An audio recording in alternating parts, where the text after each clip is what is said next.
This week on Old News Tonight, Disneyland is officially building the castle, but do they even know what they're putting inside of it? We're going to check out the mad dash to opening day as Disneyland races against the clock with some wildly ambitious plans. Opening day is only 150 days away. Finally, we'll uncover a lost Disneyland rival, a massive amusement park project that wanted to steal Disney's thunder before opening day, but it never made it past the blueprint stages. All of that as we travel back to February 1955. Brickey here, your ghost host for the 7th week of 1955, Monday, February 14th through Sunday the 20th. It's time for the 7th week of Old News Tonight. This week in TV talk, Walt Disney's Disneyland is an award-winning television series. And while the first season isn't even finished yet, it's already racking up honors and changing the way television is made. But just don't take my word for it. Let's take a look at what's happening this week in the world of Disneyland on TV.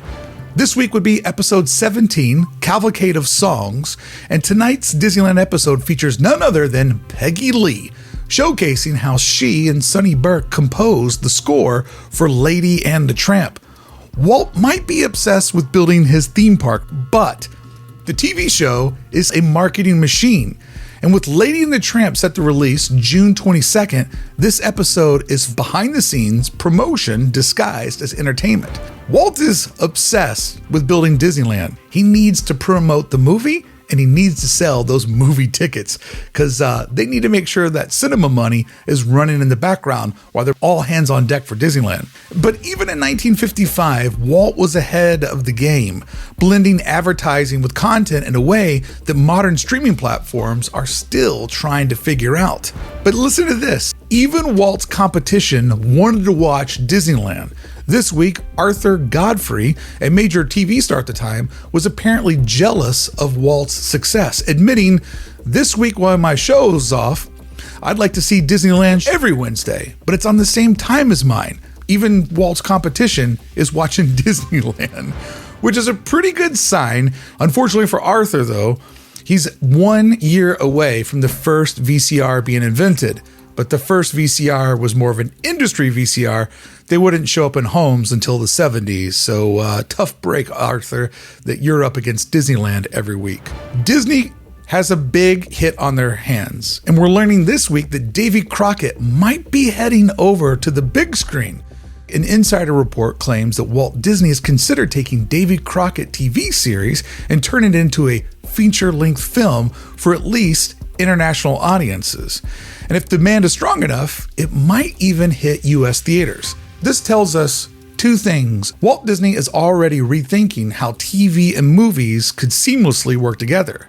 If you made something great, why just leave it on one platform when it could easily be adjusted to the other platform?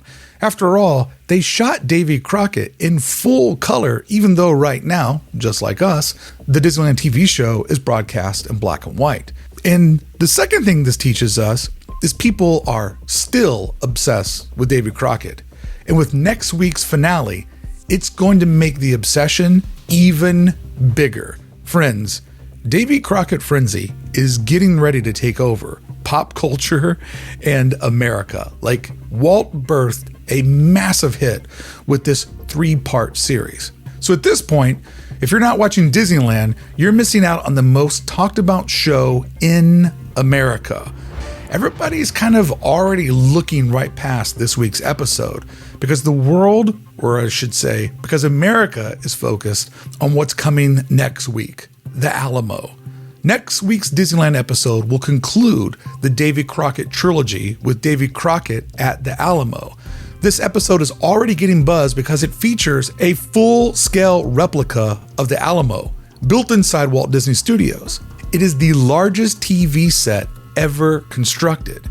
Fess Parker and Buddy Epson's final performances in the trilogy have turned them into national icons. And just in 150 days, they will be at the opening of Disneyland. What we're seeing, though, is a cinematic scale battle that will bring history to life in a way that TV had not done before.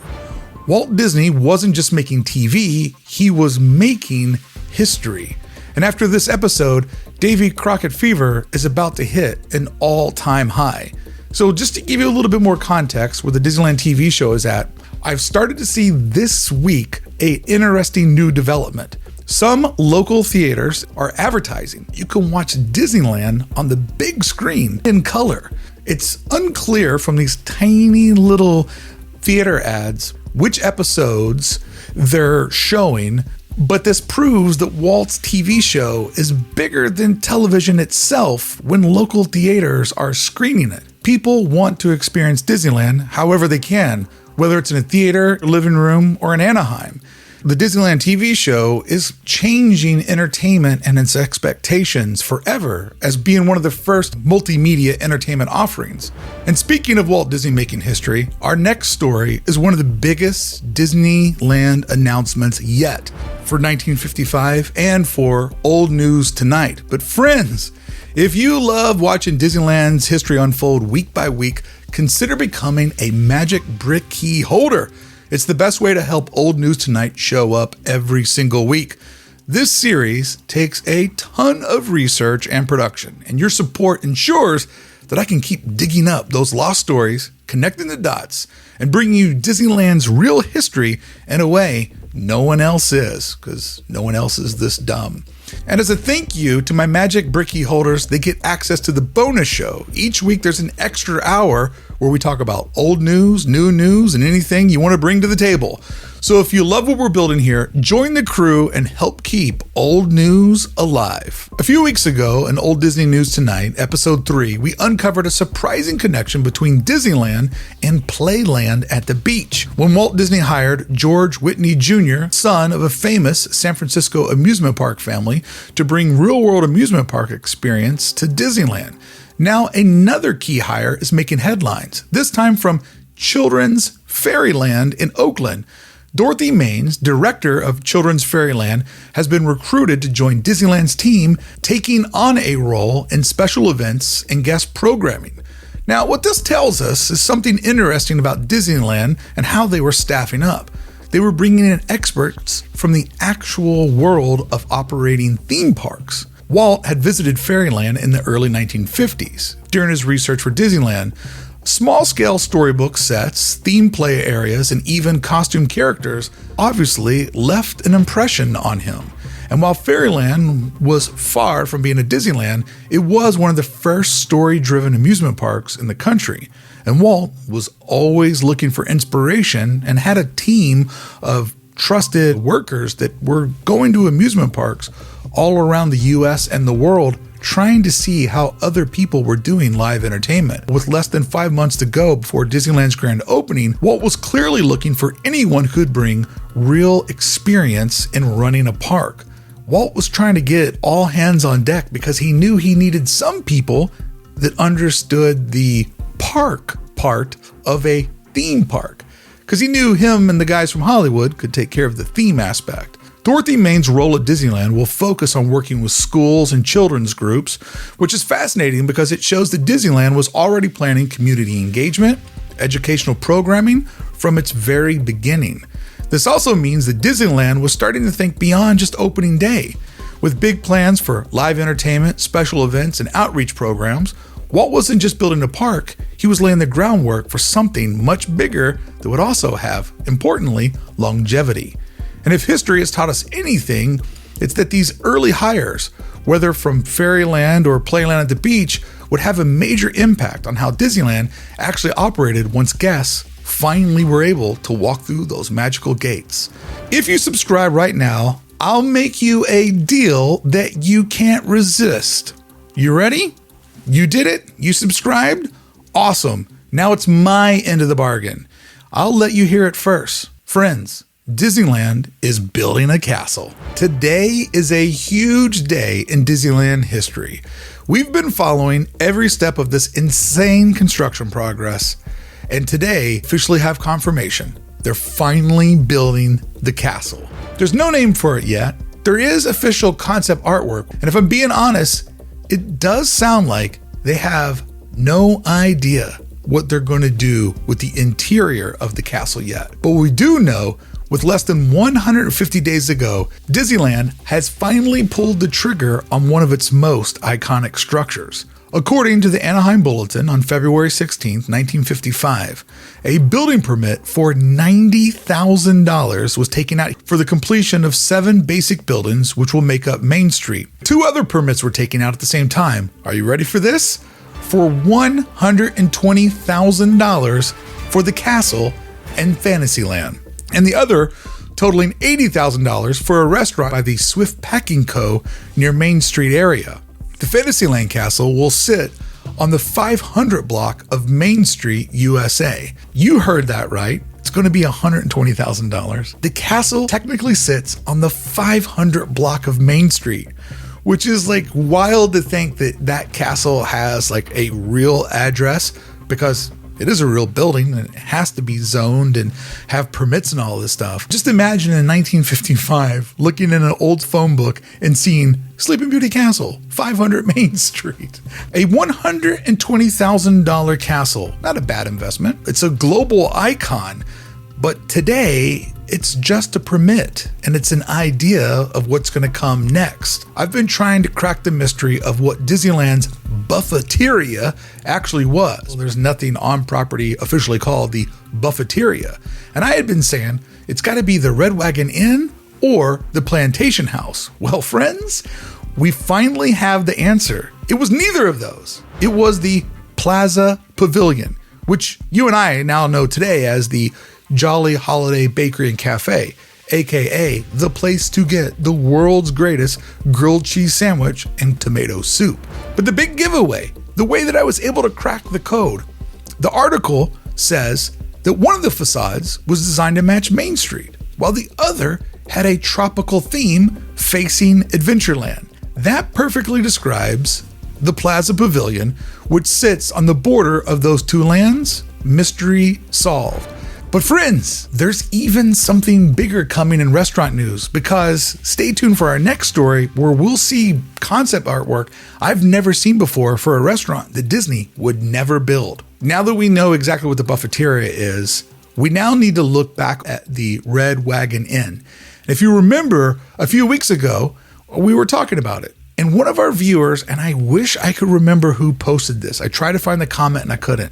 But one of our viewers pointed out an interesting theory. The Swift Packing Co. restaurant permit we covered here on the show was actually a very clever legal loophole for Walt Disney to get a liquor license for the Red Wagon Inn. It makes sense because Disneyland didn't serve alcohol, but Walt's private VIP club that was located in the back of the Red Wagon Inn, it did serve alcohol to VIPs and all kinds of dignitaries. And since Swift Packing Co., technically the owner and operator of the restaurant, could apply for a liquor license without Disneyland itself having to apply for a liquor license. Therefore, as the viewer pointed out, avoiding the headline, Disney applies for liquor license. This would allow Walt to serve drinks to all of his buds, VIPs, corporate guests, without Disneyland itself holding a liquor permit. So was this the first hint at what it would become Club 33? It's hard to say, definitely an interesting story. And you want to know the full story? Check out this video on the real Club 33, Walt's private hideout, aka the Hideaway, as they love to call it. Also this week, we're starting to see different people around Disneyland reacting to the park coming in 150 days. This week, Santa Ana officials proposed a train line that would better connect Santa Ana to Los Angeles, making it an easy way for people to go from LA to Santa Ana and then hop over to Anaheim. And Disneyland is being used as one of the major selling points in their pitch to city officials. It's an interesting moment in history because today there actually is a fast train that goes from LA to Anaheim. It drops you right off at the Honda Center, which will soon be OC Vibe, which don't get me started on OC Vibe because I think OC Vibe has so much to say about what's going to come with Disneyland Forward. And then kind of wild story, and I don't have a lot of details, but I will be following the story so we can better understand what somebody was planning. An unnamed company has announced plans to build a 1,000-acre Disneyland competitor in El Toro. One problem though, they don't have water. The entire project hinges on them getting water from the Colorado River. If they don't get it, this thing is not happening. Somebody wanted to build a man-made lake and then build thematic villages all around it, like World Showcase, way before World Showcase. Now, I don't want to be too dismissive here, but when your entire business plan depends on rerouting a major river, maybe it's time to rethink your strategy. There's still 149 days to go. We have weeks of old news tonight for this story to fully develop. Stick around, because what we're going to see next, their plans for what Disneyland wanted to do with the castle, they are all over the place. It seems like they don't actually have a plan. Hey friends, if you're loving this deep dive, this weekly deep dive into Disneyland's history, don't forget we have an Old News Tonight playlist where you can watch all 6 previous episodes and watch the Disneyland story unfold week by week, just like it did 70 years ago. And while the park is physically taking shape, some of its most ambitious ideas are still up in the air, literally. A February 1955 article gives a fascinating glimpse into what Disneyland was supposed to be, but reading these descriptions, you can't help but feel the panic, because if this article is to be believed, and I don't see why it wouldn't be, all of the images were provided by Disney, Disneyland still doesn't have everything figured out. And at this point, there's no time left to dream, only time left to build. Let's talk about Sleeping Beauty Castle. It's a castle with no plan. This article describes Sleeping Beauty Castle as a place where guests would meet Sleeping Beauty and other storybook characters. Sounds great, except for one problem. There was no attraction inside of Sleeping Beauty Castle when it would open. The castle walkthrough that we know today would show up way later, but the first time anybody could actually get in the castle wouldn't be until 1957. Meaning to this moment in time, Disneyland was promoting something they didn't even know was going to exist yet. And this wasn't the only bizarre idea about Fantasyland Centerpiece. This article also describes a Sleeping Beauty wax museum, something that I personally had never heard of before. This idea sounds absolutely wild, but it just goes to show Disneyland was so deep in concept mode that they were just kind of throwing out ideas to see what would stick, or more importantly, what they would have time to accomplish. Once again, we see the Adventureland that never was. But this time, the Adventureland story changes just a little bit more. They added another detail. They said it would be a journey through Mexico, Central America, South America, Africa, Asia, and Australia, right? We heard all that last week. But now they've added something else. The Florida Everglades. Now, I don't know about you, but one of these locations, it feels a little bit different than the other ones. What was the plan here? Were we just, gonna dodge jaguars in the Amazon 1 minute and then we'd be swerving around Florida Man the next? I mean, don't get me wrong. I love Orlando. I love going to the Magic Kingdom. But everybody that lives in Florida would also be like, the Florida Everglades? How does that make the Jungle Cruise a worldly attraction? There's this other little detail that I kind of ignored last week because it didn't even make sense, but it popped up again. Let's dive into the original plans for the Jungle Cruise. Here's the quote. As passengers cross the equator, they will receive a traditional certificate from Neptune himself. Now, I've seen this twice, and I still have no idea what in the hell that means. Was Disneyland going to hand out fake certificates for crossing the fake equator, like the driver's license for Utopia? Or was there supposed to be an animatronic Neptune handing them out? This detail is oddly specific for something that never happened. Or if it did happen, let me know. Did you cross the equator and did Neptune celebrate you when you did so? This one blew me away. The whole story of Monster of the Well as a water slide. We all know that Monster of the Well, as it turns out, would end up being the entrance to the Storybook Land canal boats. At this point in Disneyland's development, it was supposed to be a water slide. I'm sure, like me, you've seen this concept art like 100 times. But I had always assumed this concept artwork was just an internal pitch. But here we are, less than 150 days from opening, and newspapers are reporting Monstro as having this slide. I never knew this went public, and that's why I love doing Old News Tonight, because I just assumed that this was just something they tacked on the wall back at the office in the Zorro building and go, we'll just do it as a flat ride. We can't do that. So it makes me wonder, how did they think this was going to happen, and how long does it take to change their mind to go, we can't actually do that? And speaking of Fantasyland, there was all kinds of missing attractions listed in this preview for Disneyland.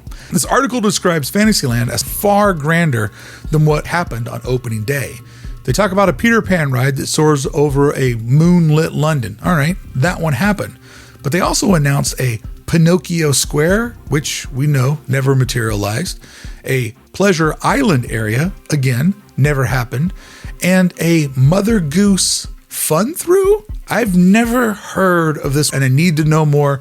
With some early Googling, I cannot find anything about a Disneyland Mother Goose Fun Through. Like, I know what a walkthrough is, but what's a fun through? While there never was ever concrete plans for a dedicated Pinocchio Square in Disneyland, early concept art and ideas did include a Pinocchio-themed area, often associated with a proposed Dumbo circus land. Disney would later get a circus, and Walt Disney World would later get a Dumbo circus land.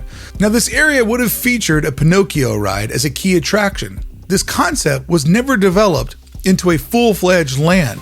And the Pinocchio ride, Pinocchio's Daring Journey, was eventually integrated into Fantasyland during a major refurbishment in the 1980s. Also, I need to make a correction from last week. And everybody made sure to let me know that I got this one wrong. Last week, when I mentioned that they were planning on doing an Alice in Wonderland walkthrough, I, off the top of my head, just said, and don't forget, they'd end up building one in Shanghai, years later. But everybody's like, Brickey, they did one in Paris first. I've actually been to the one in Paris. I have walked through Alice in Wonderland in Paris, but I completely forgot.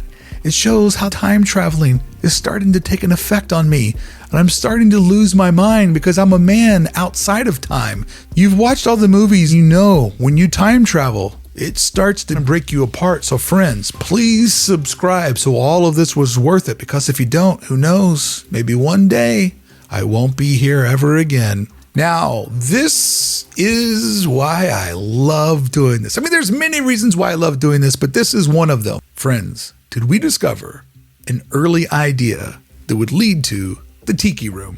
At the very end of this article, there's concept art for a mysterious tropical restaurant in Adventureland, but it looks like a cross between the Plaza Inn and the future Tiki Room. Kind of has like a cafeteria style, a checkered floor, but then all the accoutrements on the wall and the roof feel very Polynesian, which makes me wonder, was this an early version of what later became the Tahitian Terrace, or was this a completely abandoned concept? It's incredible to see how many ideas Disney was juggling all at once, and while much of this was still up in the air, with only 5 months to go. It kind of makes me wonder about why so many of us love the magic of what could have been. And honestly, what we're doing every week is we're trying to find out more about this thing that we love by going in the deepest dive of the details that anybody has ever done before. And as much as I love Disneyland history, I especially loved all the Disney pieces that never happened, because those are the pieces that titillate the imagination and make you wonder, what if they did happen? Because every idea we see here, every plan that was too big, too expensive, or too ridiculous represents a moment before Disneyland became a reality. A moment where anything was possible, and a moment where Disneyland wasn't just a place, but a dream that could still be anything that its artisans put on paper. And if Walt Disney had given himself 2 years instead of 1, maybe some of these dreams would have made it into reality.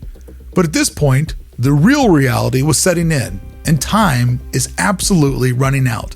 And the Disneyland that could have been was quickly turning into the Disneyland that had to get finished. And the race to opening day was only getting more intense. Let's talk more old Disney news right now in the bonus show live. That's what we're doing. But if this is where we say goodbye and I see you next week, then let me remind you, you can join me here, same time, same channel, just 70 years late.